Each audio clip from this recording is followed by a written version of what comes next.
Neemias, capítulo 6, nós vamos estar lendo o versículo de número 15 e o versículo de número 16.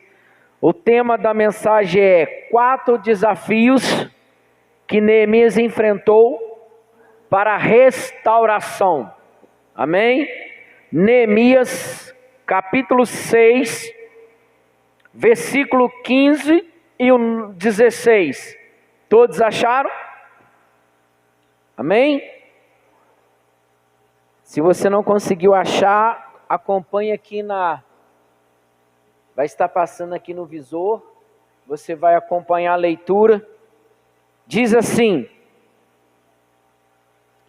acabou-se, pois, o muro aos 25 de Elul, em 52 dias.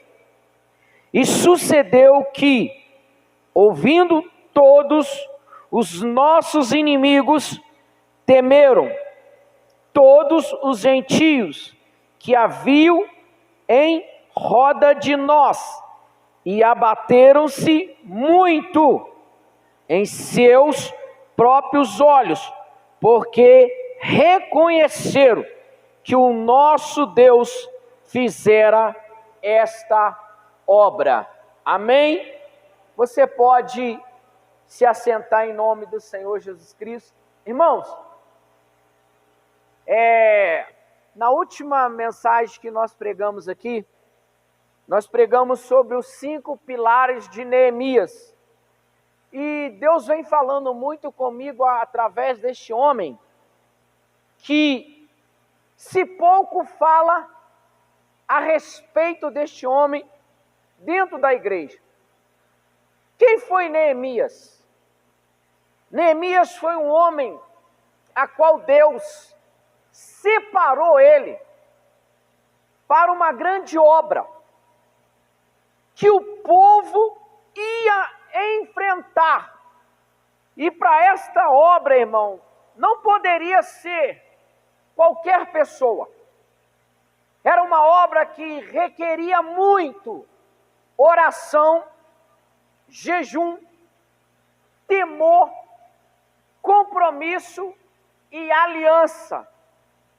Só que quando Israel estava enfrentando o desafio que os inimigos haviam destruído toda a cidade de Jerusalém, destruiu tudo. Destruiu os portões, derrubaram os muros, saquearam os bens, levaram os filhos como escravo para servir em outras cidades. Só que Neemias estava servindo em outro lugar, mas ele pertencia a esta nação. O que eu quero que eu e você prestamos atenção. Todos os desafios que nós enfrentamos na nossa vida, ou seja, na nossa casa, na igreja, na família, na saúde, na área profissional, sempre levanta o quê? O inimigo. Existe 2 inimigos. Aquele que nós lutamos contra ele no mundo espiritual, e aqueles inimigos que se levantam, que nós conseguimos olhar para ele. E às vezes esse inimigo não está lá fora. Às vezes esse inimigo está dentro da nossa própria casa. Aí você vai falar assim: mas que isso, irmão? Se falar que eu tenho inimigo dentro da minha própria casa? Se você estudar todo o contexto de Neemias, você vai ver que o próprio povo começou a aproveitar da situação e começou a tirar vantagem diante aquele que era mais frágil, ou seja, mais fraco. Então vamos lá para a gente entender. Diante de tudo isso, Deus contemplou Neemias. Vamos abrir um parênteses. Às vezes você está enfrentando momentos difíceis e você acha que Deus não contempla a sua vida, que Deus olha para você, vê você passando luta, vê você passando dificuldade, você olha e fala assim: ah, Deus não se importa mais comigo, Deus se esqueceu de mim. Não, irmão. Deus é um Deus que vê, ouve e desce para resolver. Foi o que ele fez quando Moisés foi levantado para tirar Israel do Egito. Então vamos lá. Com uma poderosa capacidade espiritual para a restauração, a ponto de concluir a grande obra dos muros em apenas 52 dias. Irmãos, quando você começa uma obra, vamos dar aqui um exemplo. Você quer construir uma casa. Você acha que dentro da lógica, em 52 dias, você consegue construir uma casa? Sim ou não, irmãos? Aqui está falando de uma cidade que foi destruída. Era uma cidade construída pedra sobre pedra. E eu estava estudando, quando eles colocaram fogo em Jerusalém, o material que era usado após receber o fogo, ele ficava fraco, ele ficava flexível, ele não tinha mais uma estrutura para suportar o peso que havia sobre ele. E hoje não é diferente, irmão. Existem coisas que acontecem na nossa vida. Se nós não tivermos em sintonia com Deus ou com o Espírito Santo, nós não suportamos. E o que acontece? O inimigo começa a debochar, a nos afrontar, para ver se realmente nós confiamos em Deus. Aqui diz que apenas 52 dias foi suficiente para aquele povo ver a glória de Deus. Mas o que me chama a atenção aqui, Neemias, quando foi resolver o problema que o povo dele estava enfrentando, ele não foi de qualquer jeito, irmão. Primeiramente, ele fez o segredo para o sucesso. O que ele fez? Primeiro, ele orou. Segundo, ele jejuou. Terceiro, ele buscou em Deus, o único que pode dar vitória.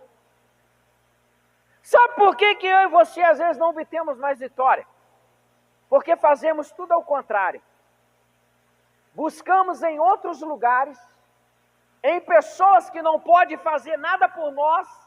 Quando não dá certo, nós vamos para o joelho. Sendo que o segredo da nossa vitória é oração, jejum e buscar em Deus. Para você começar a entender. No mesmo capítulo nós vamos ler o 17. Dando continuidade ali. Olha lá.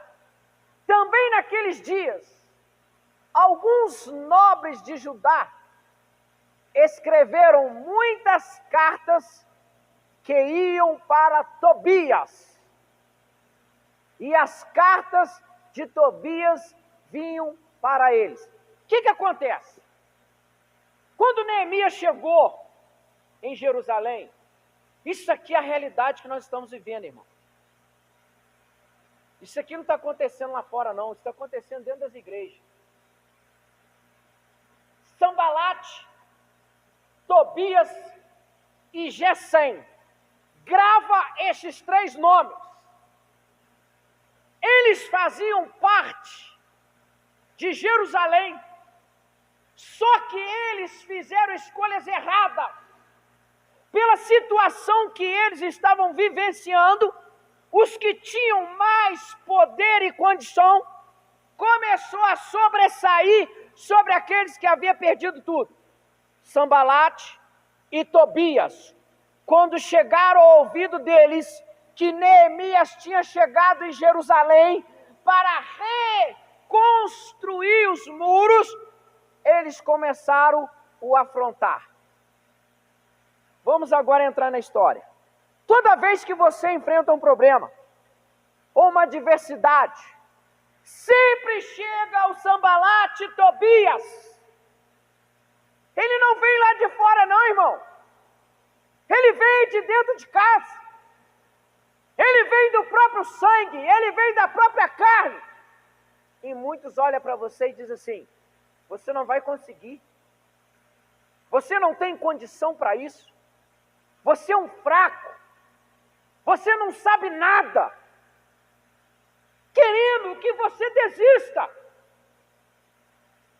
Sabe por que o inimigo ainda não destruiu toda a nossa casa e a nossa família? Porque eu e você ainda não desistimos.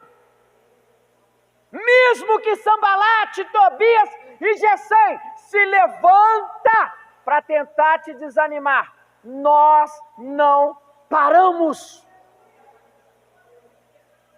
Porque dói quando vem da sua própria carne, do seu próprio sangue. Você está suando a camisa para a salvação da sua casa, e vem um dos seus e quer te tampar um balde de água fria. Neemias enfrentou escárnio. Neemias capítulo 4, versículo 1 ao 3. E sucedeu que, ouvindo Sanbalate que edificávamos o muro, ardeu em ira. Olha só, irmão. As pessoas não ficam satisfeitas em ver o seu sucesso. O seu vizinho não fica satisfeito em ver você se alegre. Ele começa a arder em ira. E eu quero ir mais profundo. Na igreja, isso acontece. Quando alguém vê você sendo usado por Deus, quando alguém vê você crescendo em Deus, Sanbalate arde em ira para querer te derrubar. Foi o que aconteceu aqui, irmão. Não foi de longe, não. Foi do meio. E se indignou muito.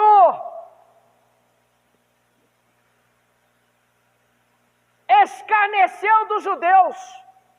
É o que acontece hoje, irmão. Você está enfrentando um problema, uma dificuldade, as pessoas escarnecem de você. Às vezes porque essa pessoa se acha que ela é um pouquinho a mais do que você. Ela escarnece de nós. Olha para nós e fala: você não é nada. Nós não podemos ser nada para ele, mas para Deus nós somos tudo. Deus não escolheu eu e você em vão. Se eu e você estamos aqui, porque Deus quer completar a grande obra. Foi por isso que Deus escolheu Neemias, para a grande obra ser contemplada e feita. Dando sequência. E falou na presença dos seus irmãos e do exército de Samaria, e disse: que faz este fraco judeu? Olha aí, irmão. Às vezes você vem aqui na frente, você está louvando, você está pregando, ou você está tocando um instrumento. Tem muita gente sentada no banco e fala assim: quem é aquele fraco lá, ó? Quem é aquela fraca lá, ó? Para pregar, para tocar, para louvar. Mas ele não toma atitude para fazer nada. Ele é o Sanbalate, ele é o Tobias, Ele é o G100 que não quer ver a obra ir para frente. Ele não quer ver a família ser reestruturada, a igreja ser edificada. Aí começa aí, ó, esses fracos aí, ó. Toda semana é os mesmos. Tem muita gente que não gosta de ver eu pregar, irmão. Mas a Bíblia me ensina: conhecereis a verdade e a verdade vos libertará. Nós temos que aprender a verdade. Sabe por quê? Senão nós vamos ficar velhinhos na igreja e chegar lá no céu, quando o portão abrir, Deus vai falar assim: eu nunca vos conheci. Então temos que aprender a verdade. Do mesmo jeito que dói em você, dói em mim. Porque se eu quero mudança, eu tenho que ser o primeiro a me prontificar. Ninguém tomou atitude em meio ao caos que Jerusalém estava vivenciando. Neemias tomou a dor. Neemias sentiu compaixão. Neemias sentiu um amor incondicional. Abriu mão da sua vida para ir para lá, para trabalhar, para ajudar, para ensinar o povo a voltar para Deus de novo, porque eles cometeram um grande erro, se afastaram de Deus. O primeiro erro que o ser humano comete é quando ele se afasta de Deus. Quando ele se afasta de Deus, tudo começa a desmoronar. Permitisse-lhes a isto, sacrificarão a Cabalaão num só dia,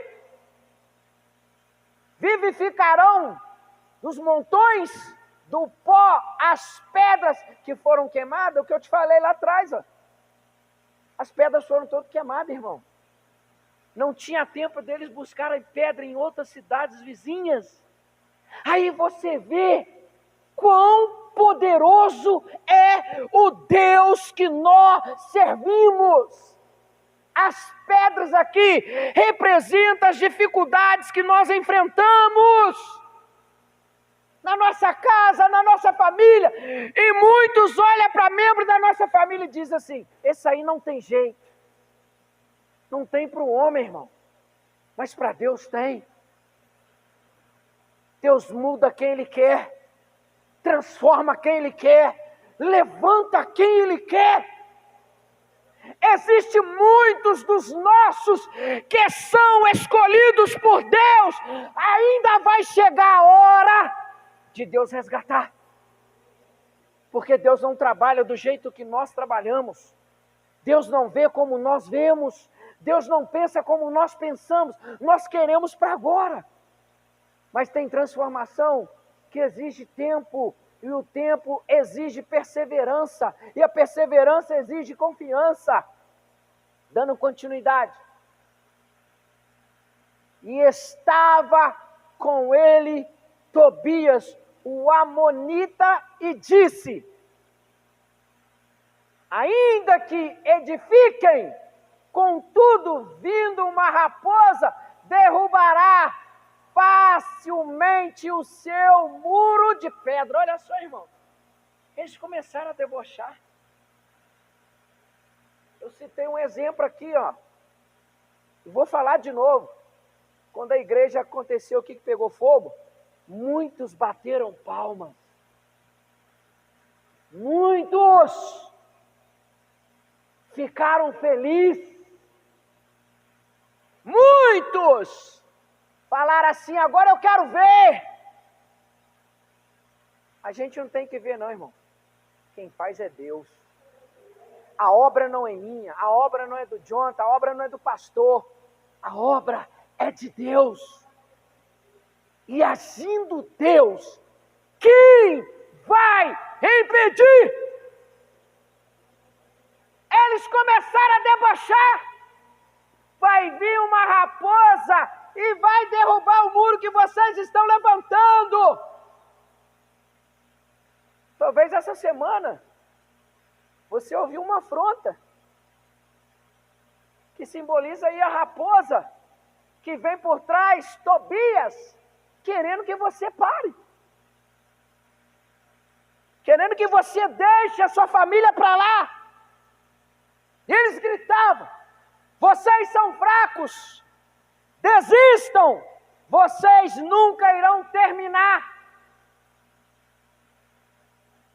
Há quantos anos você luta pela sua casa, pela sua família, pelos seus filhos, pelo seu marido ou pela sua esposa?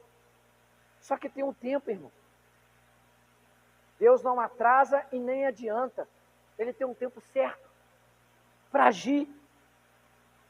Este muro vai cair, logo, não vai durar. É o que a gente ouve, irmão. Às vezes surge algo novo na igreja, né? Aí os irmãos começam, aí sempre tem aquele, isso aí não vai muito longe, não. Isso aí não vai durar muito tempo, não. É o Sambalate, irmão. É os Tobias, é o Gesem. Só que, irmãos, tome cuidado. Porque o fim desses três foi duro. Porque Deus vê, Deus ouve, Deus fala e Deus desce. E Deus é o Deus de justiça. Quando eu e você se levantamos voluntariamente para fazer aquilo que Deus chamou ou determinou, e você faz de coração e amor, aqueles que se levantam contra o próprio Deus, trata com ele.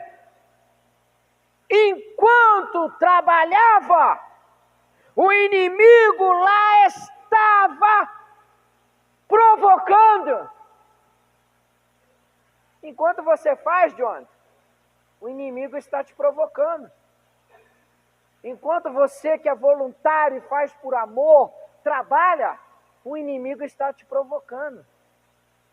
Não é só um inimigo espiritual, é um inimigo físico, que às vezes senta do seu lado, bate nas suas costas, te abraça, às vezes até te dá um beijo, né? Faz como Judas, trai com um beijo. Isso acontecia com Neemias, mas ele não parava, tentando desviar a sua atenção da obra. Esta é a função do Sambalate e Tobias. Ele tenta tirar o foco da sua mente, que é fazer para Deus, para você colher fruto. Ele quer tirar a sua atenção. Irmão, quer tirar a sua atenção quando eu falo alguma coisa que abaixa a sua autoestima. Você perde o prazer de fazer tudo. Você sai daqui cabisbaixo. Você sai daqui se sentindo um nada. Sendo que Deus depositou toda a confiança. Deus depositou o que Ele tinha de melhor dentro de mim, de você, que é o Espírito Santo. Porque nós nos abatemos por palavras de Sambalate e Tobias, sendo que dentro de nós tem o Espírito que ressuscitou Jesus Cristo dentre os mortos. Segundo, reconstruiu os muros, sofreu ataque. Nós vamos ler em Neemias 4, 7, 8, já lemos, né? Vou dar continuidade. O inimigo uniu forças. Já lemos esse? Não? Então vamos ler ele aqui, ó. O que fez? Todos os inimigos que cercavam Jerusalém uniram força. Vamos aqui para nós entendermos melhor. O que é unir força? Vamos supor, eu sou um líder da oposição. Então eu vou convocar todos os opositores. E nós vamos reunir num lugar e vamos falar, não temos que destruir aquilo lá. Nós temos que fazer algo para eles pararem. Foi o que aconteceu aqui. Ó. Eles uniram todos contra Neemias. Sabe o que me doeu mais aqui? Que no meio do povo tinha um profeta que falou assim com ele: assim diz o Senhor. Cuidado com assim diz o Senhor, tá? Porque às vezes esse assim diz o Senhor está armando a sua cova para você cair e não levantar mais. Um profeta tentou enganar Neemias. Está cheio de falso profeta enganando a igreja de Cristo. Então vamos lá. Sucedeu, esse nós já lemos, não? E sucedeu o que eu vi no Sambalate, Tobias, não. E os árabes, os amonitas e os astoditas, que tanto ia crescendo a reparação dos muros de Jerusalém, que já as roturas se começavam a tampar. Iraram-se sobremodo e ligaram-se entre si todos para virem guerrear contra Jerusalém e para os desviarem do seu intento. Olha só, irmão. Eles começaram a maquinar, a projetar uma guerra para desviar o foco, ou seja, tirar o foco. Os árabes eram liderados por quem? Gesem. Ele era responsável pelos árabes. Agora, Neemias 2,19.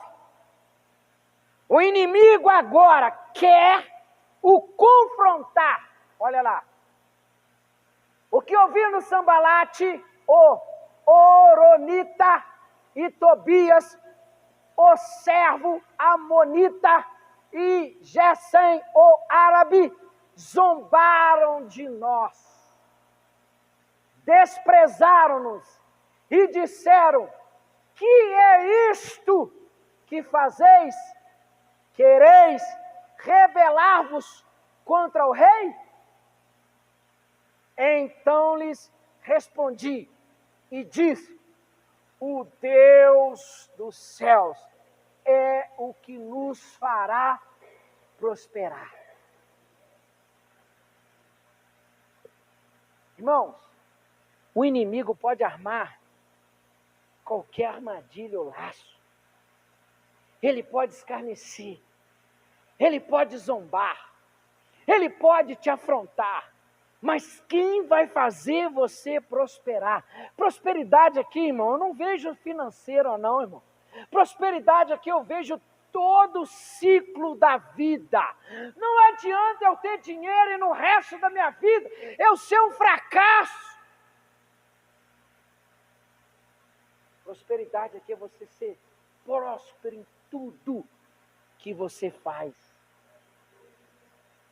Esta é a verdadeira prosperidade. As pessoas acham que prosperidade é só ter dinheiro. Quantos têm dinheiro, mas não têm felicidade? Quantos têm dinheiro, mas não têm paz? Quantos têm dinheiro, mas não conseguem conviver com outras pessoas? Ele vive sozinho, vive deprimido. Prosperidade é quando você vive em paz em tudo. E Deus falou com ele: você vai ser próspero. O inimigo percebeu que o escárnio não havia funcionado. Eles continuavam. Quanto mais eles escarneciam, mais força eles ganhavam. Só que hoje é o contrário. O que está acontecendo hoje na igreja do século 21? Quando alguém que é escolhido por Deus sofre uma afronta, ele de vez de perseverar, ele vai embora. Ele para, ele abandona, ele larga aquilo que Deus projetou para ele no meio do caminho. Os muros já estavam até a metade, não podia esperar mais pelas raposas, teriam que atacar, e o ataque seria secreto. Deus deu a ele uma estratégia. Chegou ao ouvido de Neemias, eles estão se unindo para guerrear contra vocês. O que Neemias fez? Deus deu a ele sabedoria, a metade vai trabalhar, e a outra metade vai vigiar. Porque quando o inimigo chegar, nós vamos atacar. Está vendo o que é agir com sabedoria? As coisas que enfrentamos, temos que agir com sabedoria, irmão. Dentro da orientação de Deus. Neemias 4:11. 4:11 diz: disseram, porém, os nossos inimigos, nada saberão disso, nem verão, até que entremos no meio deles e os matemos, assim faremos cessar a obra. O que aconteceu? É o que acontece hoje na igreja. Sambalate, Tobias e Gesem pegou um dos filhos do homem que estava ajudando Neemias e propôs para ele benefícios. Propôs benefício, as pessoas se vendem, né, John? A realidade do ser humano hoje. Propôs benefício, as pessoas se vendem. O que eles fizeram? Vamos usar do meio deles pessoas para criar contendas. E um desses rapazes, desde quando Neemias chegou lá, ele não aceitou ele lá. Ele chegou e falou assim: pai, se você quer contribuir com o Neemias, eu não quero, eu vou embora. Ele foi. Só que Deus é estrategista. Como reagiu Neemias aos ataques do inimigo? Olha o segredo. Com oração, no capítulo 4, versículo 9. Quer vencer o inimigo? Oração. Porém nós oramos ao nosso Deus. O segredo está aí, irmão. Quer vencer o inimigo que você não vê? Quer vencer o inimigo que você vê? Você vence na oração. Você não vai vencer ele confrontando ele. Você não vai vencer ele brigando com ele. É na oração. Foi o que Neemias fez. Eles vieram contra ele e Neemias foi ao contrário, em oração. Eu entrego vocês na mão do Todo-Poderoso. E estando preparando para o ataque, distribuiu e armou o povo. Neemias 4, versículo, elaborou um plano. Então pus guardas nos lugares baixos, por detrás do muro e nos altos. E pus ao povo pelas suas famílias, com as suas espadas, com as suas lanças e com seus arcos. Olha só, ele dividiu, irmão. Vamos dividir em grupo, para que quando eles chegarem, sejam surpreendidos. Para você enfrentar o inimigo, você tem que elaborar um plano. Qual é o plano que nós elaboramos contra Satanás, que é o nosso adversário? Está passando luta? Louva. Está passando luta? Ore. Está passando luta? Jejua. Está passando luta? Lê a palavra, porque você vai confundi-lo e confrontá-lo. Ele não vai entender. Ele vai olhar e falar assim: ela está sofrendo, ela está sendo afrontada, mas ela continua orando, ela continua buscando, ela continua lendo, ela continua fazendo.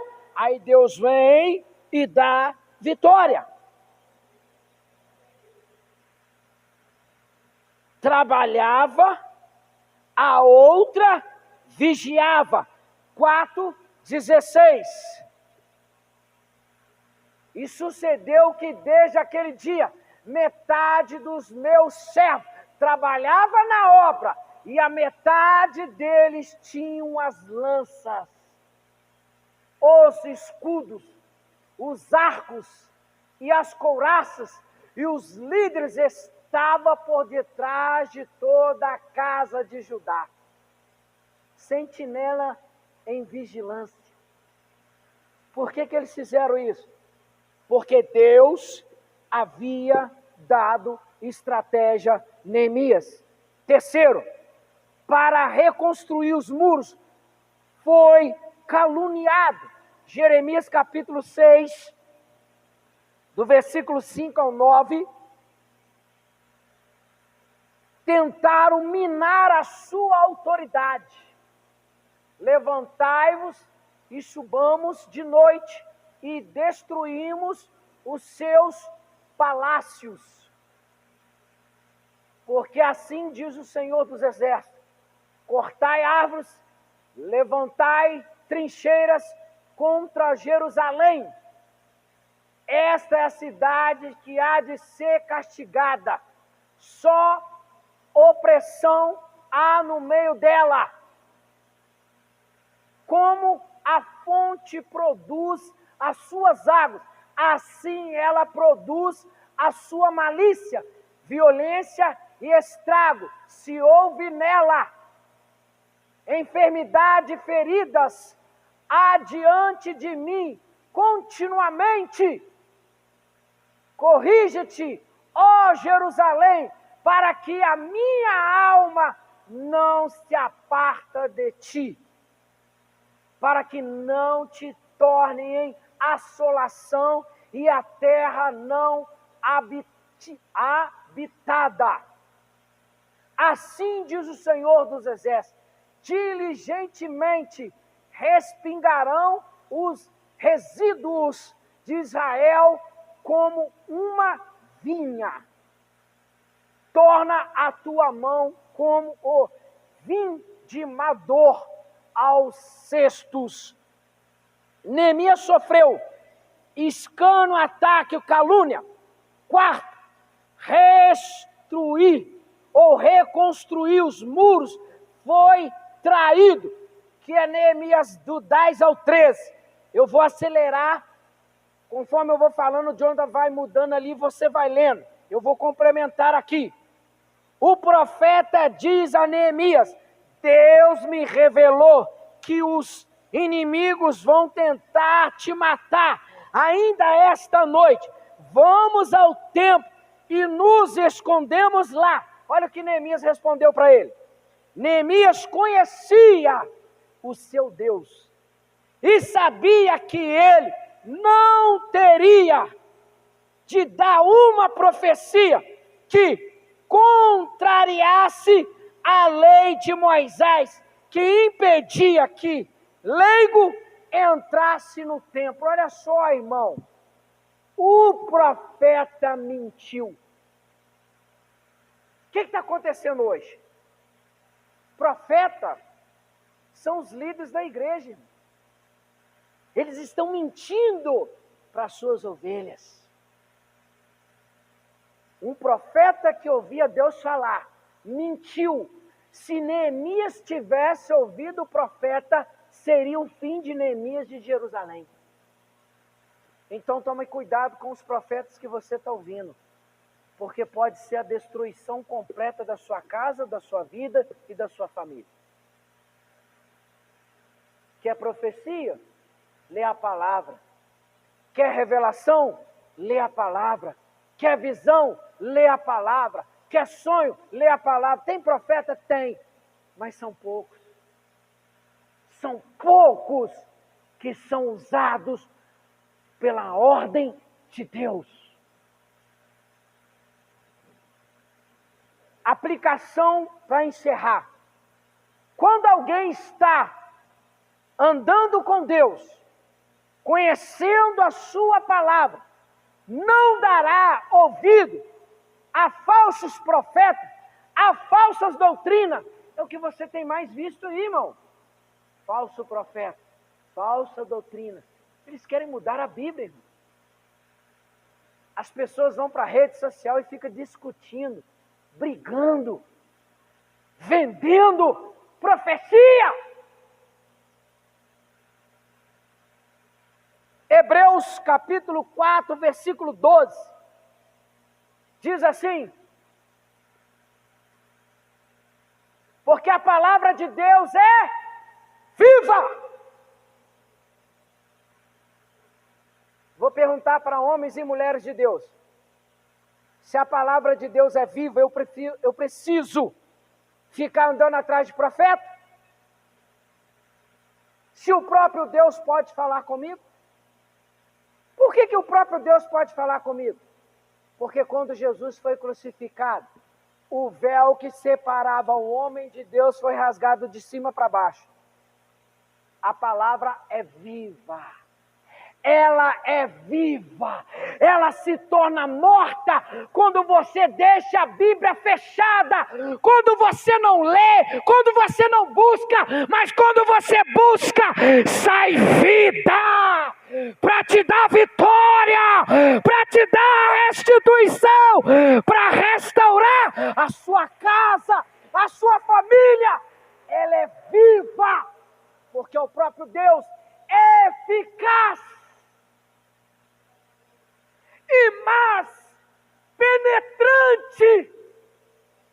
O único que pode ir além da sua alma e do seu espírito é a palavra. O Espírito Santo. Deus jamais dá profecia que mata a sua fé. Deus é o Deus que consola, exorta e edifica. Fugiu disso, não tem Deus, porque Deus não abre ferida e deixa sangrando. Deus te corrige tratando da ferida, para que quando Ele terminar de falar contigo, a ferida está cicatrizada e você entendeu a mensagem. Penetrante do que espada alguma de 2 gumes, e penetra até a divisão da alma e do espírito, e das juntas e medulas, e é apta para discernir os pensamentos e intenções do coração. Eu pergunto para você, existe profeta na terra que pode fazer isso aqui, a não ser Deus? Deus sabe a hora que tem que falar com você. Deus sabe como você chegou aqui hoje. E se Ele tiver que me usar para falar com você, Ele vai me usar, eu não vou nem ficar sabendo. Eu posso ter sido profeta hoje para falar com você. E o Espírito que habita dentro de você, que separa e discerne pensamento, intenção, junto e medulas, vai falar assim: é o Pai que está falando contigo. Mas só que as pessoas estão atrás de profetas. O seu manual para chegar até Deus está na sua mão. Só que nós não lemos. Infelizmente, nós não lemos. Muitos de nós só trouxemos a Bíblia quando viemos no culto. Os outros demais dias ficam fechadas. Então, como essa palavra vai ser vida, sendo que ela fica a maioria das vezes fechada? Conclusão. Assim, apesar de zombarias, ataques, calúnia, traição, a obra foi concluída em 52 dias. Não se preocupe ao tentar fazer uma boa obra, você sofrerá ataque. Lembra-se de que esses ataques podem vir até de dentro da sua própria casa ou igreja, mas tenha sempre em mente esta grande verdade: o Deus do céu é quem fará por nós e vamos prosperar. Neemias não confiava em si mesmo, mas dizia: o Deus do céu é quem nos dará o bom êxodo. Lembra-se das palavras de Paulo em Filipenses 4,13. A vontade de Deus é a nossa santificação. De acordo com Pedro, devemos adicionar a nossa fé e perseverar. Olha o que diz ali: posso todas as coisas em Cristo que me fortalece. Está se sentindo abatido? Está se sentindo sem força? Sabe aonde você fortalece? É na fortaleza de Deus. Porque Ele está dizendo: posso todas as coisas em Cristo que me fortalece. Quem me fortalece é Cristo. Quem te fortalece é Cristo. Não dê ouvido aos inimigos, mas prossiga em sua obra de restauração e não desanime, assim como fez Neemias e o povo com ânimo fecharam os muros de Jerusalém. 4:6 para nós orar de Neemias. A obra foi concluída. A obra na sua vida vai ser concluída. A salvação na sua casa vai ser concluída. Porque Deus tem visto o seu esforço.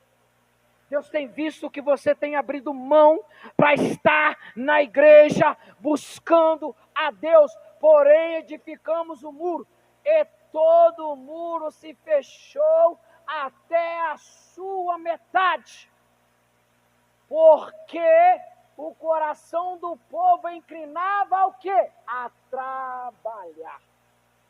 Seu coração está inclinando a trabalhar para Deus? Seu coração está se inclinando a trabalhar para Deus? O coração, irmão, tem que se inclinar a Deus. A gente pode expressar uma coisa por fora. Eu posso mostrar para você aqui um tipo de pessoa. Mas Deus conhece um membro que bate no lado esquerdo do nosso peito. Esse não consegue enganar a Deus. Porque a Bíblia diz que ele é apto para discernir pensamentos e intenções do coração. Ele sabe se eu e você viemos aqui hoje para adorar ou só por interesse. Amém? Então eu deixo essa palavra para você. Não desista. Não pare de lutar. Levanta quem quer que se levante. Não desanima. Faça como Deus fez com Josué. Levanta-te. Tem de bom ânimo, porque eu sou contigo. Deus está mandando você ficar de pé. Fique de pé. Ele é contigo. Não importa o que você está enfrentando. Não importa o que você está passando. Quem estava aqui a última sexta-feira que nós demos a mensagem? Quem estava aqui na última sexta? Tem alguns irmãos que estavam aqui. Você lembra que eu falei com vocês que o inimigo se levantou contra a cirurgia que eu ia fazer? Na mesma semana, 2 vezes. Ele tentou se levantar pela 3ª vez. Quarta-feira, para a glória de Deus. Só não vou se o Senhor me levar antes. Que aí eu não vou precisar operar a perna, porque eu vou entrar lá com perna nova. Saltitando, pulando, vibrando. São os opositores. Que querem ver se você realmente confia em Deus. E eu, desde já, eu quero que você ore por mim. Eu já orei ao Senhor. Se esta data, quarta-feira, dia 30, foi a data que Deus escolheu, do enfermeiro ao cirurgião, vai estar lá quem Deus permitir. Porque até na mesa de cirurgia, Satanás pode tentar querer te matar. Usando alguém para te dar uma medicação errada, dar anestesia no lugar errado. Então nós temos que orar. Eu vou ficar uns dias sem vir na igreja, mas eu vou estar em oração, porque a boa obra vai ser concluída. Eu falei para vocês, não se assuste. Quando eu ser liberado, já falei com o John, vou entrar pulando aqui dentro, porque Deus é Deus. Aí você fala assim, você não crê no milagre não, que Deus pode curar você sem passar na mesa? Eu creio, só que Deus também deixou os médicos. Vou te dar um exemplo. Aconteceu uma situação que Paulo, chegou a pessoa até Paulo, ele falou assim, esta situação não é para oração, esta situação é para Lucas, o médico. Deus deixou os médicos para operar milagre. Aí o Jonathan, milagre. O que ele passou, o que Deus usou o médico para fazer na vida dele, é um milagre. Qual é o milagre que você precisa?